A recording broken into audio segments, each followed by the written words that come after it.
Welcome to Studio 58A live here at the Jamaica Information Service, our discussion program coming to you live on Facebook. I'm your host, Vaughn Davis. Thank you to everyone joining us online wherever you are. We really do appreciate it. Thank you so much for your eyes.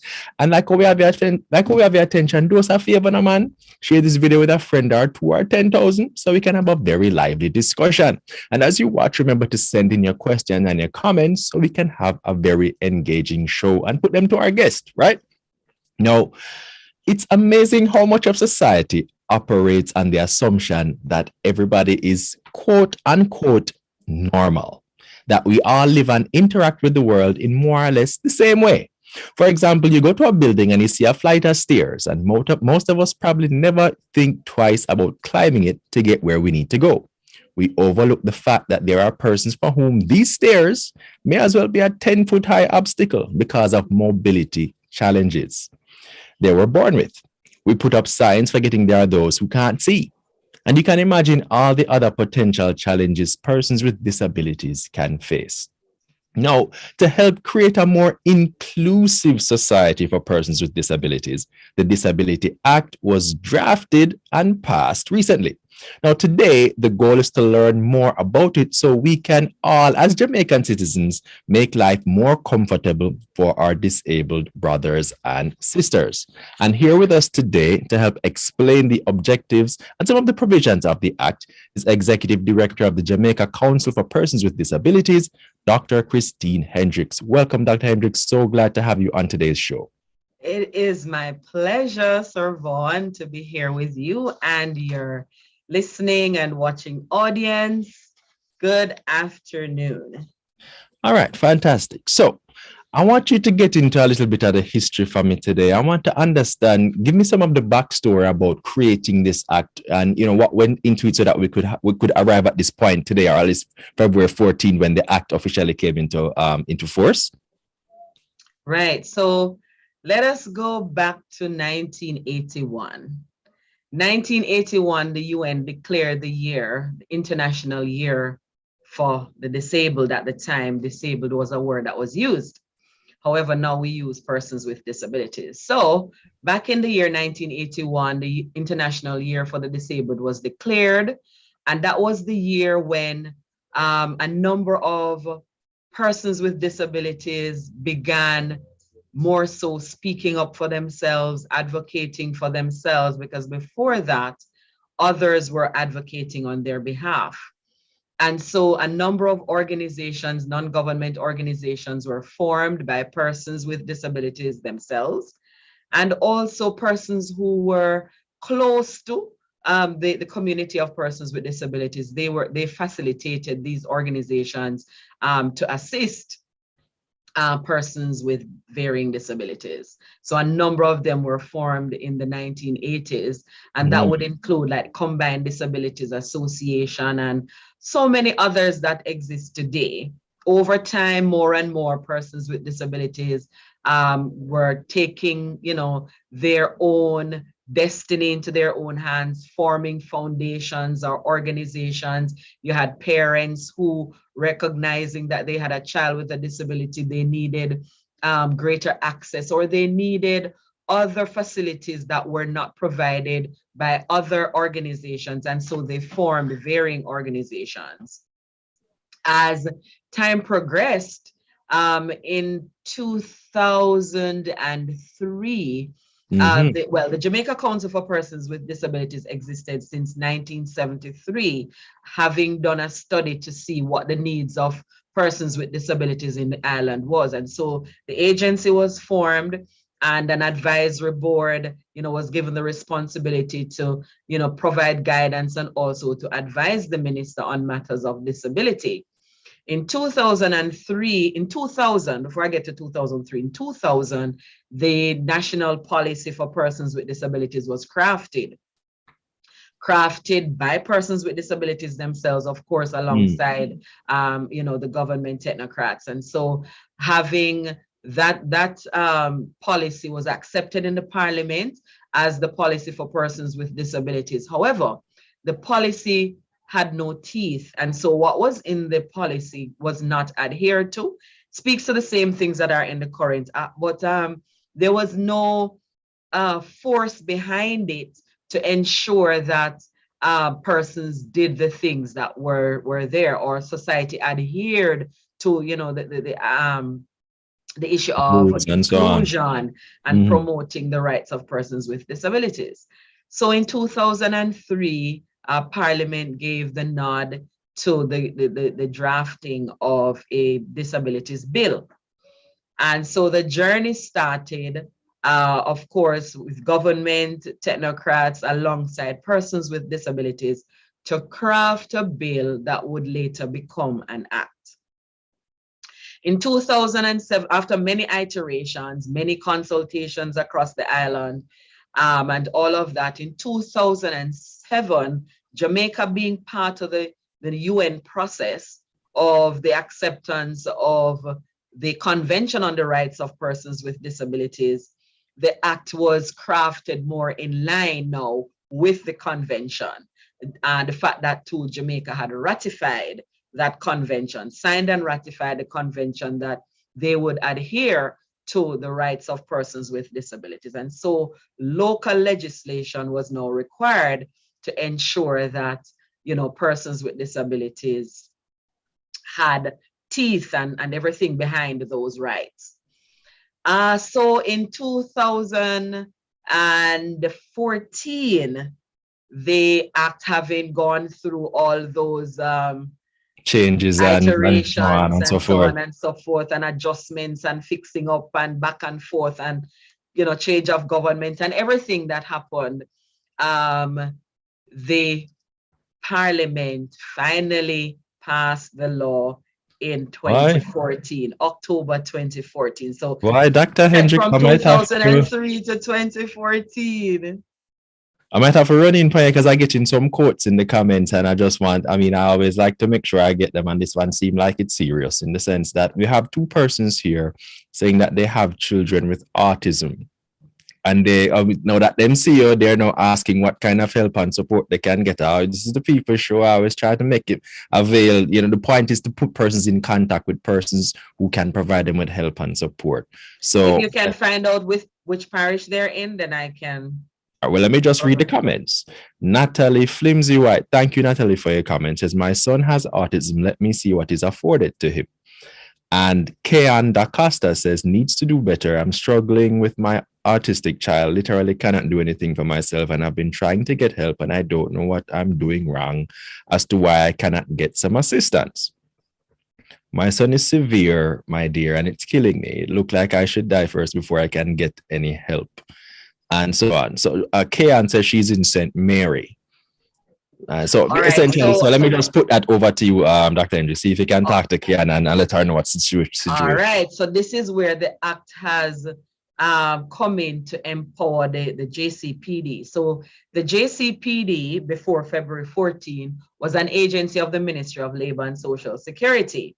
Mm-hmm. However, upon the effective date of the act, February 14, the JCPD became a statutory body. The act calls it a body corporate. So it is established to ensure that the rights of persons with disabilities are upheld and to ensure that there is inclusion in all areas of life for persons with disabilities.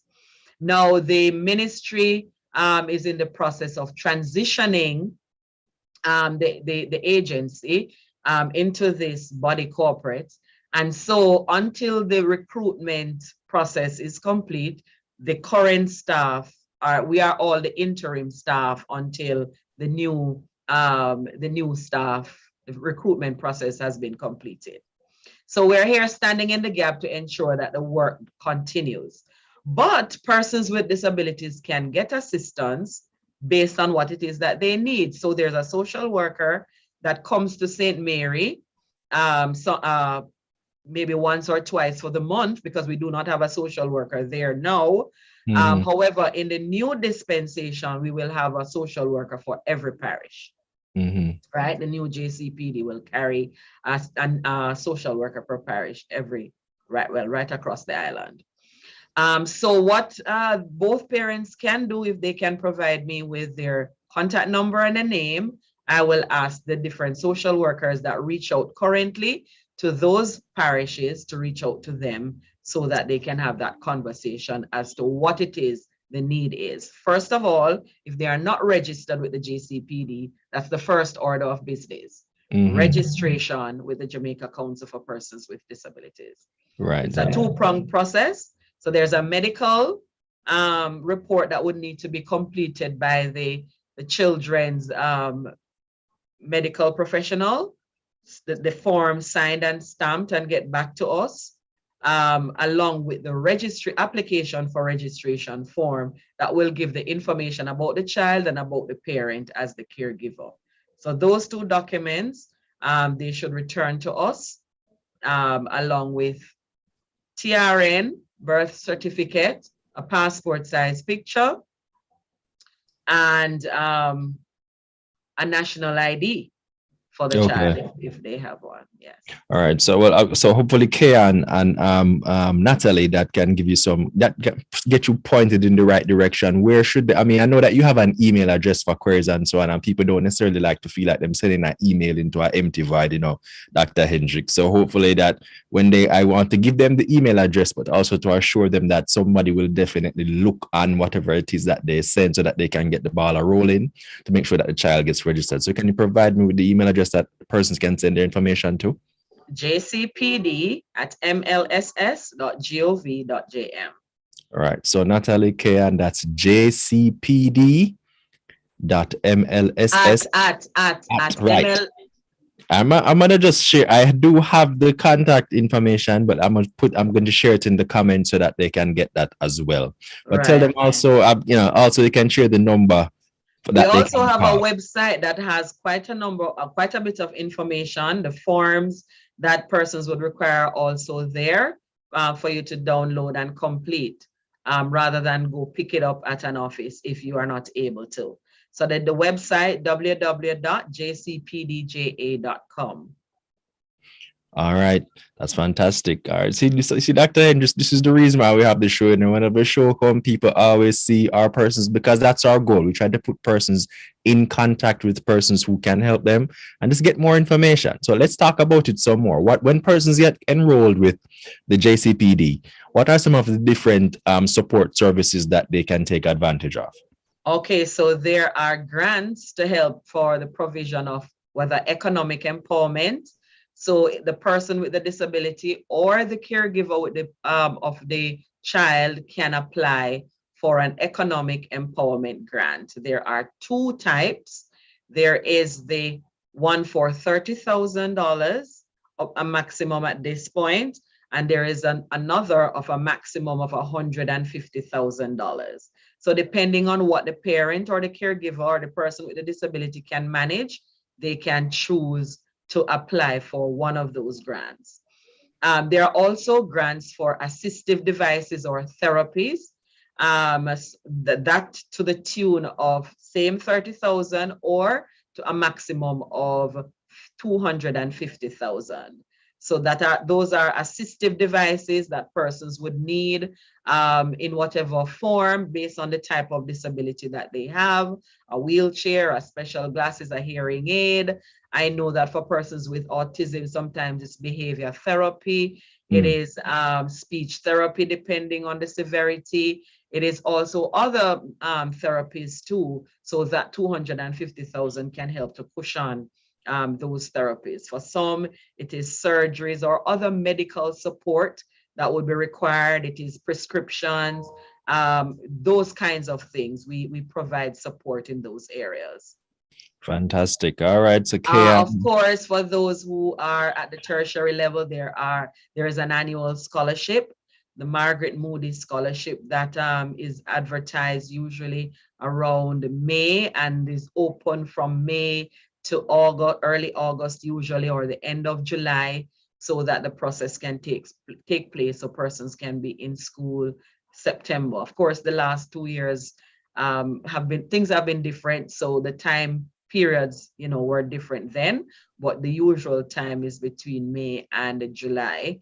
And then thereafter, there is the shortlisting and the awarding of the scholarships. So Kayan just messaged back to say my son can't sit for a second to take a picture. It's very bad on my side, but I'll definitely get on this one. So seems like we've offered some assistance and some hope, which is some even better. So Kayan, hopefully you get through with the process and everything works out for you, because this is why the show exists. So you've already made my day. Hopefully we've put you in touch with somebody you can get some assistance that you need. And maybe the load can feel a little bit lighter for you as you go on. You know what I mean? It might not be, you know what I mean? We're trying our best to get you in contact with the help that you need, and hopefully you can take it from there and push on and press on.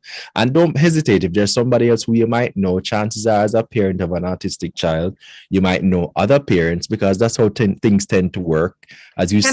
Can I tell those two parents that right now there is a grant that the government is offering to persons with disabilities. Oh my, but they're not yet registered. But there is a week-year grant, a one-off payment of $10,000 that those two parents and other parents out there can apply for. Right. So to enable them to get that $10,000 to assist to cushion the situation of the pandemic. Right. Right. So persons can apply. Right. And I Go was on the saying, website, the information is there as well. That's jcpd.gov.jm, and visit the website, get more information, learn about all the various things, which we're going to get into as the conversation with Dr. Hendricks continues and so on. But, just to get just to dip your toe in and start immersing yourself in the world of what's available to persons in the community, persons with disabilities and so on, you can visit the website and start getting the ball rolling from there. And as I was just saying, hey, you might know persons with disabilities, people in a group tend to flock together. So you might know other parents who might need help, other persons with children or other relatives and so on. So you can talk to them about it as well and tell them that they can get more information. And like how Dr. Hendricks is talking, whole heap of other things that they can go and take advantage of, right? Dr. Hendricks? Right. I was about to say to them too that the National Housing Trust, there is a benefit that if you have a child with a disability or you're a person with a disability, there are special housing allocations within the regular housing schemes that they can benefit from at a 2% less interest rate in terms of the payment of the mortgage. And there is also a grant currently of $150,000 that persons with disabilities or their caregivers can access to help to retrofit their homes. Oh, see, and don't you feel glad they tuned into the live this morning? Whole heap of information we just give it, just like that. I'm so glad that you tuned in. You made my day. Like I said before, you're here and you're able to hear all this information and hopefully put yourself in a position to, take advantage of whatever is available and improve your circumstances even for a little bit. All right. Really, really, really hope that this works out for you and everything proceeds in a much smoother way. And hopefully you have a little bit more hope. And it's not easy, I know. But you know what? This is our way of trying to help make sure that you get the support that you need. All right. All right. So Dr. Hendricks, let me see if I can try bring you back around to the Disabilities Act now. But if anybody else jump up and has anything, we might have to take another detour so that we can get them the information that they need. Not a problem. Not a problem. All right. So let's begin again. So overall, what does the Disabilities Act aim to do? What's its fundamental objective as we have it here now? When persons say Disabilities Act, what is it supposed to accomplish for Jamaica? Okay, so number one is to recognize that persons with disabilities have the same fundamental rights as anybody else in the society. That's one. Two, to promote that persons with disabilities, they have a dignity that needs to be preserved. They have the freedom of choice and they should be as independent as anybody else in the society. Three, to ensure that they can fully and effectively participate in society. And also to prevent discrimination against persons with disabilities. Mm-hmm. And of course, to help our society to respect the differences and accept persons with disabilities as part of human diversity. Because the truth is we're all different. And so just see them as somebody that is different from you, no problem. Make the society or ensure that the society is created in such a way that everybody has an equal opportunity to thrive, and to move forward with their lives. So at the heart of this Disabilities Act is the fact that there are a set of people that the society needs to facilitate their participation because they have long been on the back burner. And as a society, we can no longer continue ignoring a sizable number of persons with disabilities or a sizable community because we will not be able to get to that developed status that we have been trying to reach from 2009, the 2030 vision, Jamaica, the place of choice to live, work, raise families, and do business. We can't do that if we are leaving out approximately 400,000 or 450,000 persons who have at least one disability. Right. Yeah, I mean, Kayan just jumped in again to type, so Jamaica needs to be more aware of disabilities. I don't like to take my son anywhere because of how people make me feel, and it's very, very sad. And I can just commiserate with you, but I would much rather you commiserate with her, Dr. Hendricks, because you're in a much better position to just share some words of encouragement and let her appreciate that she's not alone. Yes, and I want to let her know too that there are support organizations. There is the Jamaica, I'm not sure if she's a part of it, the Jamaica Autism Support Association that provides support to parents who have children who have autism. I know that it is a really challenging disability to deal with because it is so unknown. For persons with physical disabilities or persons who are blind or so on, at least you can put a finger on it. But with autism, because so many things are happening in the brain that, cannot be, you can't put a hand on it as to why and what exactly is happening. That adds to the frustration of parents and caregivers of children with autism. However, I want to encourage her to know that if it is that her children are young, there are opportunities through the early stimulation program for stimulation and development of those children so that they too can develop and grow and become, all that they have to or all that they need to become. So I do not want her to get downhearted. I understand, going out with your child with autism and people staring, people will stare. But I believe that as the parent, if you are confident and you know that this is your child, yes, the child has a disability. However, you are ensuring that so whether society stares no or not, they're out there, you're in their face. Over time, they will get over it. They will stop staring. Let me tell you, I have a disability. I was born. Let me hold up my hand so she can see. I was born just like this. And I recall in my early years, my grand aunt, she took me everywhere. And maybe you'll say, autism is different because there are behavioral problems and social problems that are challenges that come along with autism, with it, which is true. But the feeling of, society not accepting is shared across the disability groups. But my grand aunt, what she did to counter persons who would stare at me and maybe stare her down and wonder, so is what happened to this one now? Because the various myths that people have. My grand aunt pointed to them of my strengths. So she would, if they're staring, she said, oh, you're looking at her fingers? She can write good, you see? She bright, you see? And so my grand aunt pulled out my strengths and pointed it. She spoke about the disability, but she let them know that the disability was not a hindrance to my going anywhere or my reaching anywhere or my being an individual and a child, with potential like any other child. And so I believe perhaps that support group will give that parent more courage and the strength and the bolstering that she requires to help her to face society, because you have to face it first and accept it as a parent, and then face the society. When you accept and face it, then you're able to face the society head on. And so I'm going to encourage her not to be discouraged at all. Well, You know, I'm they going can't. to need to Yeah. do a little reloading and the encouragement, because imagine this comment that she just posted just threw me for a loop a while ago. But let me just say, she's saying, I took my son to the hospital before, and that lady got into spirit telling me it's voodoo.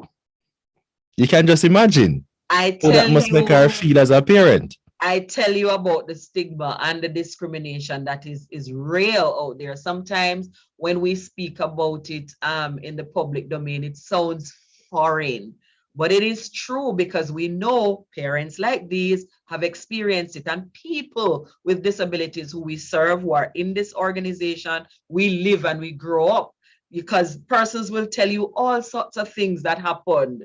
You know, dopey box, is obia.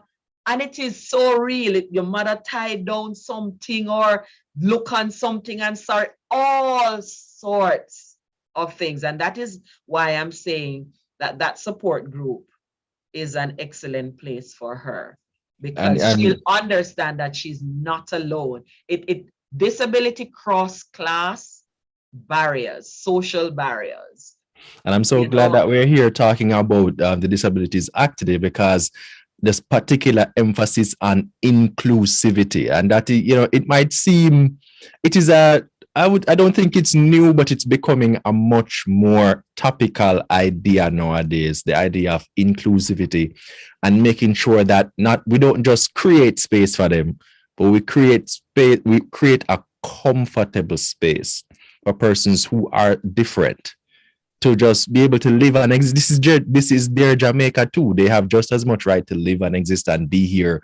Kayan's child with autism has just as much right to be here, live here, and enjoy his Jamaica and enjoy his Jamaica-ness as any yes. able-bodied person. And I'm so glad that we're talking about the Disabilities Act, because I would like you to go into what different ways the act is now fostering inclusivity and ways it's allowing or ensuring that persons with disabilities can occupy space with And confidence. one of the things the Disabilities Act provides for is public awareness and sensitization. Of course, the JCPD over time has been, from time to time doing public awareness. However, there's a more forceful drive to ensure that people understand. Because I'm thinking about that lady now, and I'm just thinking that she's acting out of total ignorance. Absolutely. So total ignorance. And so she is discriminating without even realizing that she is discriminating.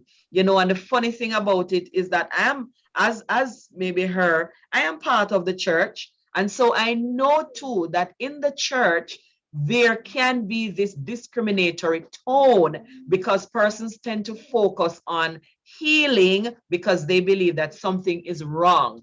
Right. However, of course, we always have to, of course, use the word, but also go back to the reality of what causes the disability. And the disability is not caused, let me say it again, it is not caused by obia. It is not caused by dopey boxing you. It is not caused by something, by retribution, that something wrong that a parent or a grandparent or whomever, forefathers did. It is not caused by any of the things that people can perceive and conceive in their minds, right? And so, having understood this, a person who has a disability, regardless of it, autism, intellectual disability, blindness, deafness, physical disabilities, whatever, mental illnesses, whatever it is that they are, these persons are first human beings. They are human beings. And if it is that we are cognizant or understand that you're dealing with another human being just like you, who have the right to be here just like you, then we will begin to treat people the way that people ought to be treated. Absolutely. And so you were asking me, how does the Disabilities Act make provisions to ensure that the rights and inclusion takes place and the rights are upheld? So The Jamaica Council for Persons with Disabilities is established as a statutory body that now has the mandate not only to advise government on how to ensure that this act becomes effective, but it can intervene in programs and policies that are not inclusive and ensure that they become that. They also have the responsibility to develop codes of practice that will guide the society in how to ensure inclusion happens in education and training for right now in a variety of areas. But right now we're starting with the areas that the Act points to. So education and training, employment, healthcare and health facilities, housing and entering of premises or the environment in general, structural spaces and so on and so forth.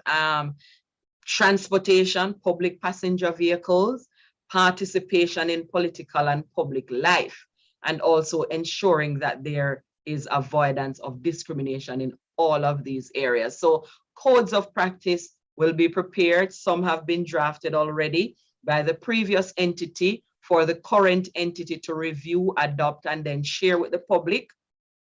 And for the continuance of the development of those codes of practice, along with reviewing those codes to ensure that we are, we keep updated, because disability is a concept that it is dynamic and there are changes and developments. I don't want to say annually, but frequently enough that reviews become necessary.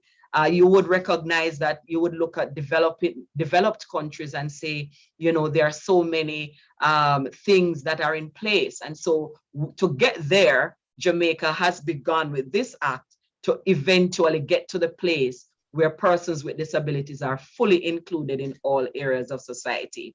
Of course, the new JCPD will have greater number of staff, as I indicated before.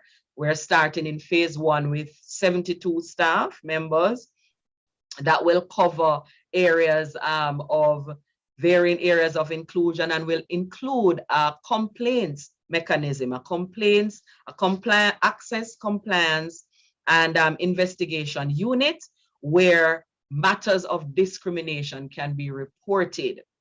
And when these matters of discrimination are reported, the JCPD will have the responsibility to investigate these matters of discrimination, see if they can settle the matter, through mediation, first of all, through, and then if it cannot be settled through mediation, then there's a disabilities rights tribunal that is quasi judicial body that will, like the IDT, that will listen to the matters of discrimination and settle those matters. Right. So the act provides for all of those. So for persons who are so on one hand, the act wants to facilitate inclusion. However, if there are persons who are bent on trying to ensure that inclusion doesn't happen, then there's a punitive side of the act that will, stamp down the gavel, right, and ensure that persons with disabilities get what they truly deserve, their rights as human beings in this society. So let me ask you this now, which is, I hear all that you're saying in terms of the rights that are guaranteed and so on. But the question I want to ask is, what are some of the things that, as a person with disability, you can pull from, if in a kind of informal way, meaning if somebody just walks up on you, Dr. Hendricks, and says, Dr. Hendricks, me about this Disability Act, but what we really need to know out of the whole of this, as a blind person or as a deaf person, or you know what I mean? What we really need to pay attention, because I know them actually have whole heap of long, big word and thing, when I even understand them here with and forsooth and all of them, so they will not even want to understand.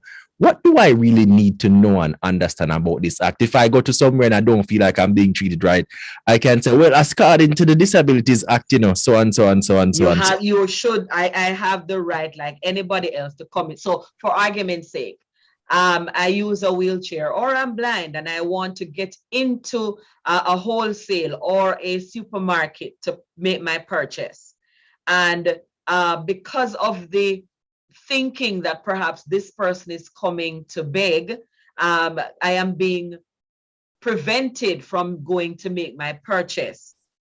I can say to them that the Disabilities Act says that I have the right to enter this shop, this supermarket, this school, this business place like any other person because I have my money to make my purchase. All right.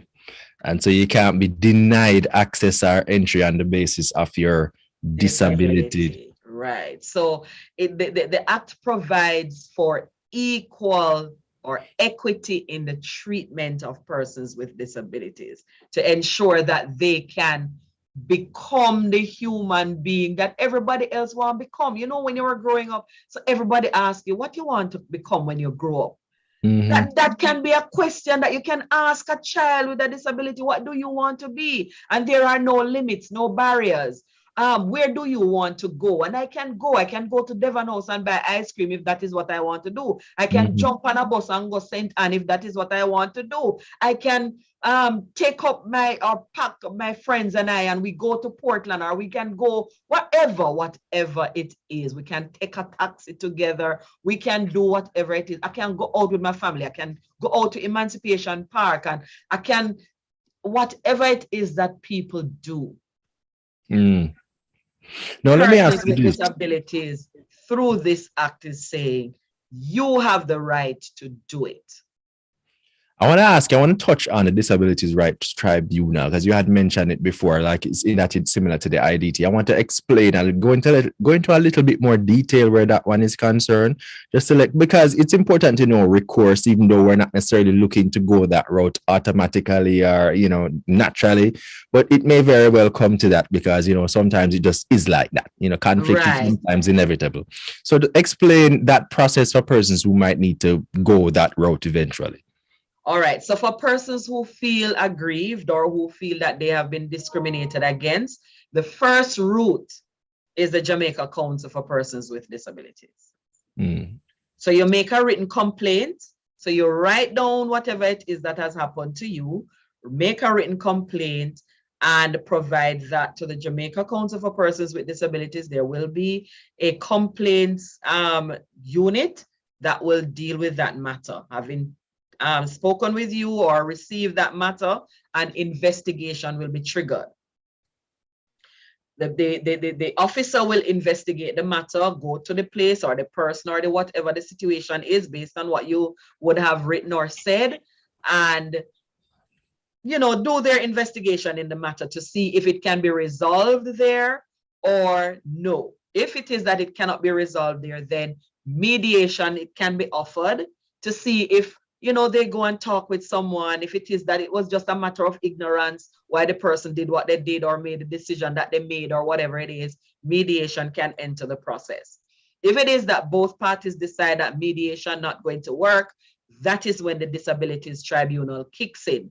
There will be a secretariat where the complaint will be provided to the secretariat and a 3-person tribunal. So that's why it's a tribunal. So it's 3-person will sit to look at the matter and adjudicate. So the chairman or the deputy chairman, who will be a lawyer, along with the expert in this area of disability. So depending on the type of disability that the person has, who feels aggrieved or who the discrimination took place. So you will have that expert that will provide guidance to the deliberations.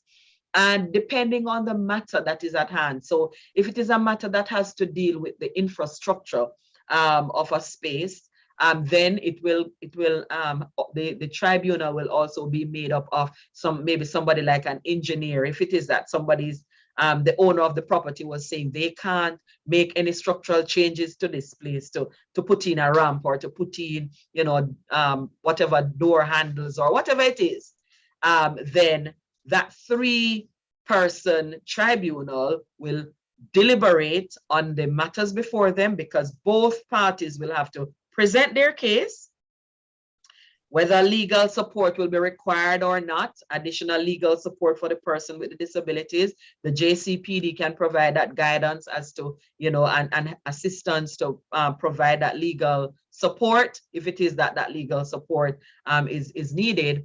And then, as I said, the tribunal will look at the matter and settle the matter. So whatever the tribunal gives as the outcome of the situation, that is it. All right. It is settled. So if it is that the tribunal decides that you have to pay damages, then the person will have to pay damages. Or if it is that they have to fix whatever they need to fix to facilitate, persons with disabilities going in or getting out, or whatever the situation is, then the tribunal will make that ruling. So we don't know yet what will come. You understand? So we can't preempt the tribunal, but whatever it is, the professional in that area, the lawyer or the chair who is a lawyer with certain years of experience, will, and the disability specialist or, expert will sit and they will deliberate on the matter and settle the matter. The matter can, of course, be sent to the Supreme Court if there is a matter of law that there is an issue there, or if it is that the person with the disability feels that they need to take it to the higher court, they can also do that. But the tribunal will be available to support or provide adjudication for matters that the Act deals with specifically. Now, let me ask you this. Let me switch the focus from the persons themselves now to, let's say, the owners of establishments or places. But I mean, no, there is, with the Act coming into force, it now requires a certain level of responsiveness or a certain level of awareness about being able to retrofit in some cases or to facilitate persons with disabilities at their establishments and so on. So talk to me about the onus that is now placed on different individuals who are not members of the community, that is persons with disabilities, to facilitate this inclusion. Right. Okay, so to ensure that inclusion happens, every building that is currently being put up must be completed in a manner that it is accessible. That's one. However, older buildings that were here before February 14, 2022, have up until 2 years to ensure that this retrofitting takes place.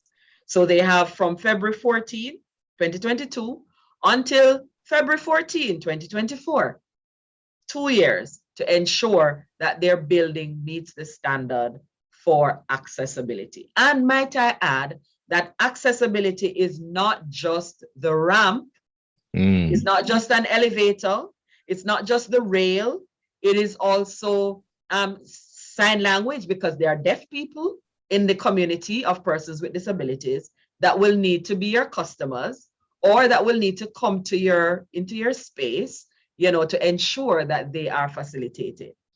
And so the next time, if we're going to be on Facebook Live, you need to have an interpreter in this Yes, space. we do. Right. So that the deaf persons too can participate, they can hear and they can learn, because so many things, just think about it. Look how many things happen on a daily basis. Can you imagine not hearing any of it? Right. You don't have a clue. So many zosos, so many shootings, so many this, so many that. You could be putting yourself in danger just because you don't know, right? And so you could be needing something in a facility, health facility or otherwise, because deaf people are human beings, so they will need anything. They will need supermarket, they will need stores, they will need a pharmacy, they will need so many things, everything else. They will need justice, they will need the police, they will need a nurse, they will need the doctor, the dentist, the radio, the disc jockey, the television, the news, everything. So they will need to hear what is happening as well. And so fascinating. It's fascinating that you outline it, but it's good to always repeat these things that you had mentioned, because even though you had said that it is not just specific things that can help to retrofit the building, but it's also good to know those things that you just mentioned. So I go try again. You mentioned the ramp, the railing. There are ramps, there are rails, widened doorways, glass doors that they're just glass and look like it's an open space for persons with visual impairment can just walk into them without recognizing that it's a glass. So ensuring that you put something on the glass to alert persons that this is actually a glass door and not an open space, right? When you go into so it's not only building the ramp, and then when you come to the doorway, there's a step up. Yeah. That doesn't make sense, does it? Right. So it's actually allowing free access. Access means from entrance straight in. So from parking lot into the building, the doorway wide enough. When I get there, if there's a counter and I'm sitting in a wheelchair or I am short of stature, I must be able to talk face to face, if it is a face-to-face environment, with the customer service representative. So I'm sitting, I should be able to deal with you with a counter that is low enough so that we can communicate. Or if I am extremely tall, that same counter should facilitate different height levels, different levels. So you have one level for the tall and one level for those who are whether in wheelchairs or short or just tired and want to sit down to deal with the customer service rep. So, all those high counters that you have to sit and look up, some adjustments will have to be made. And also, if it is that deaf persons are going to access your service, or if you want the people money, persons who are deaf, you need their money, you need to be able to talk to them so that you can explain what it is, or they can ask you a question. They want to purchase something, they want to open a bank account, they should be able to talk to you. So you're going to facilitate either training your staff in sign language or hiring somebody who knows sign language as part of your staff, who will therefore be assigned to deal with the persons when they come, or have an interpreter if it is, that when persons come in and they want to deal with you. So you decide that on Wednesdays is my day that I deal with the community of persons who are deaf. So on this day, you have an interpreter for the day, or if the person taking in an interpreter with them, that is facilitated as part of the conversation. Also, Vaughn, something that we don't think about, having our information simple. I agree. Simple. Remember what I was just talking about, the herewith and the forsooth and all of those things? That's what and there is a simplified version of the act on our website, so persons can access that simplified version as well. But just to say, persons with intellectual disabilities can deal with the those and the therefores and the herewith and so on and so forth. So breaking it down simple, having simple brochures. Your brochure, do you recognize nowadays things are on in the virtual space, there's a lot of pictures and less words. Do you recognize that? Right. Yes, it's definitely a trend. It is deliberate. It is all a part of the inclusive society. Did you also recognize that every single smartphone now has a feature in there called accessibility? Yeah. It is deliberate so that, anybody can use the same device, but get the service that they need in the way that they need it. Right. So there's so much that's happening that we all need to be aware of, and the Disabilities Act is definitely a key component of this transition. Remember, and this is the goal, is to make this a Jamaica for everybody, Yes. As the Vision 2030 goal says, place of choice to live, work, raise families, and do business. And that does not apply just to the able-bodied and the quote-unquote normal persons. We have persons who are here with disabilities, and this is their Jamaica too. They need to be able to go to the supermarket and all of that. They're normal too. Exactly. I was just getting to that. Yes, Right. we're You all just function. normal human You beings. just We breathe, we have blood, we have hands and feet. And even if we don't have hands and feet, it's part of how we're made. That's why I put the normal in inverted commas, because it's I just a don't way even people want you man. to use the word. Not even a problem. But we just know that we have persons who, because persons operate differently from us, we tend to try and put them in a category as other and then deal with them in that kind of way. We don't need to be doing that, ladies and No. gentlemen. This is 2022, inclusivity the thing name.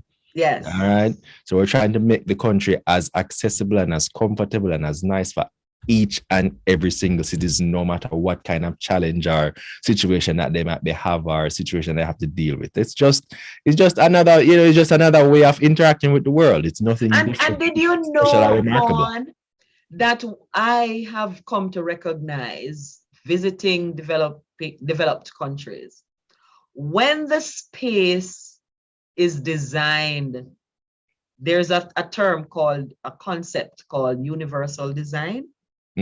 When everything is designed with universal design in mind, everybody benefits. Absolutely. From the cradle to the grave. So you don't have to think about that you are creating it for persons with disabilities, because you benefit too. Because you can just twist your ankle, easy. Absolutely. And you find out, oh my God, that same ramp that was for the wheelchair, it I comes need for it right you now. too. Yeah. And Twist we your have so ankle and the many steps. Yeah, accidents daily. I absolutely. mean, the country needs to be so designed that everybody can participate. Let me tell you something. I don't know if perhaps you have, because you cook soup, right? Yeah, man. Right. You ever buy a cook soup yet? Yeah, of course. Right. And did you notice that there's a slit towards the top of the Right. Did you know that is universal design? Yeah, there you go. I figured it is just there making it for the easier. easy. So the universal design makes things easier. So you easy tear off, quick. No hard. You have to try use one scissors Bust or it off use or your scissors teeth or whatever. yeah. Yeah. Universal design we're dealing with. And it to even make it even dollars and cents and black and white. Hey, as you just mentioned, hey, person who decide them have money too, people. Them have Yes. money, Yeah. Them know people who have money and friends and so on, And if you can cater your organization or make your business a preferred destination for them to do business with, just imagine how much money I got. And not even just that, when you include a group, you bring them into the financial nets and the financial circumstances, situations, more money starts spending in the economy, more things, and the economy does overall better. So this is just a step in the right direction. Sorry that it took so long, but I mean, better late than never. We're here, right? We're here. And not only that, you also have to think of families, because if it is that as a family, you have a big family, say of 12, you have cousins, uncle, auntie, everybody, come down from foreign, and you have one or two where you have one who use wheelchair, one who is deaf, one who might have intellectual disabilities. Is all of them want to go to the restaurant, and exactly. All of them want to go to the beach, and if one can go, nobody not going. Exactly. That's exactly right. So you're either going to gain business or lose business. All right. So I'm so happy that once the Disabilities Act comes in, it's going to force persons to reckon with it. And society will eventually take a shape that will foster that we won't need this conversation. Right. It will just automatically be inclusive and everything will just function in the way that it's supposed to do. It's going to take a while to get there, but once we have to start, time. The conversation has begun. The act is now in place. Persons in the community now have recourse to say, I need this to change so that it can better benefit me and the whole of my friend them who are blind, who are deaf, who have whatever kind of challenge or whether mental, physical, etc. And so the conversation now begins and more things will change. And in the next couple of years, Jamaica should look a whole lot different. And that's a fantastic thing to look forward to. And I'm really Isn't it a place that you would want to be? Because if we live long enough to be old, we will love that society. Absolutely. It'll be fantastic. Well, I think I'm going to pull up stumps here where I don't know we're going to have that time. We're going to probably have to come back to this conversation one more time so that we can go into greater detail about perhaps the individual ways in which the Act facilitates different groups and categories and so on. But, that's a conversation we can definitely have, and I'm looking forward to that as well. So thank you again, Dr. Hendricks, for being here. And I guess I just want to give you the last word just to let persons know what the overall objective is, where you want to see things going, and what you want to have happen now that we have taken this major step that is introducing the Disabilities Act. Thank you so very much, Vaughn. And so for all of us to understand that the Disabilities Act is here. It is not just for persons with disabilities. It is for the entire society. It is going to change how we see things, how we do things, so that we can become more and more inclusive. I know that it will take time, but I'm looking forward. And I know that Jamaicans are persons who rally around causes. And so I believe with all my heart that before too long, as the years roll on, Jamaica will become better in terms of how it facilitates the participation of persons with disabilities. The Jamaica Council for Persons with Disabilities will be here for you, both sides, to provide guidance, to provide education, to provide sensitization, but also to ensure that the persons with disabilities get their rights as they rightfully deserve, and they are able to participate in society. So we're the boaty on two sides, just to ensure that this inclusion happens and happens in a way that everybody benefits, and Jamaica becomes that place of choice for everybody, not just the tourists, but all of us who live here as well can enjoy every aspect of it. Just as any other human being in the society. And so I look forward, even if I'm old and gray and my teeth are dropping out, I look forward to that society, because I would have known that I would have contributed, and you would have contributed to it becoming this place that everybody wants to be part of. All right. It's not working on people. It's not hard work. It's not no major change. It's just making society better for the persons who are coming after us. All right. It's as simple as that. You might easily live in a little bubble and think, this don't apply to me. I don't know nobody where I have no disabilities. Me good, man. Me all right. The next thing you know, you might meet somebody. Your future wife, your future spouse. Who knows? You!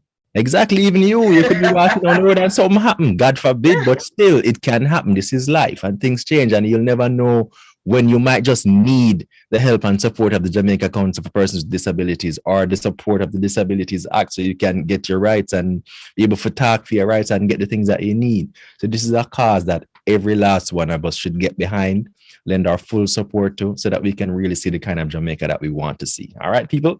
All right, and with that said, I think it's time for us to wrap.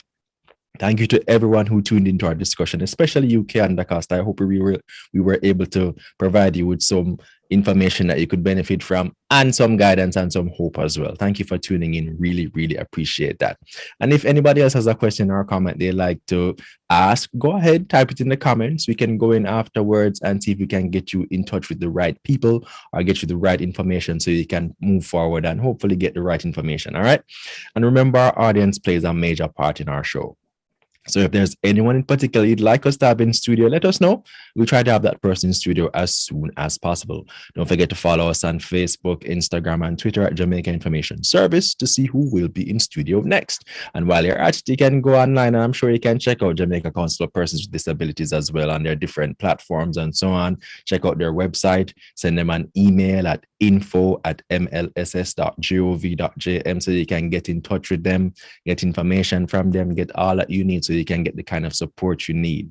Dr. Hendricks outlined so many different programs and projects and grants and this, that, and the third that you can benefit from once you touch base with them, and you can make your life just a little bit better, make things a little bit easier so that you can manage. You know what I mean? So, and I'm sure, you know what I'm saying, whenever you get a little bit of help, it just make the load seem so much easier to bear, because you'd realize that there are lots of persons out there pulling alongside you to help you. You know what I mean? So kudos to you, Dr. Hendricks, and all the staff, everybody over there at the Jamaica Council for Persons with Disabilities for all the work that you do. We really love it. We really encourage you, and we hope you're able to continue doing the work that you're doing to help make Jamaica the kind of place we all want to live in and grow old in and make we teeth drop out and all of them something there. All right. All right, guys. With that said, we do this every week live on Facebook. I've been your host, Vaughn Davis, and this has been Studio 58A Live. Thank you so much for joining us, and please have a wonderful day. Take care. Take care, Dr. Hendricks. Take care, Vaughn. It was beautiful. Bye-bye. Thank you. Bye-bye.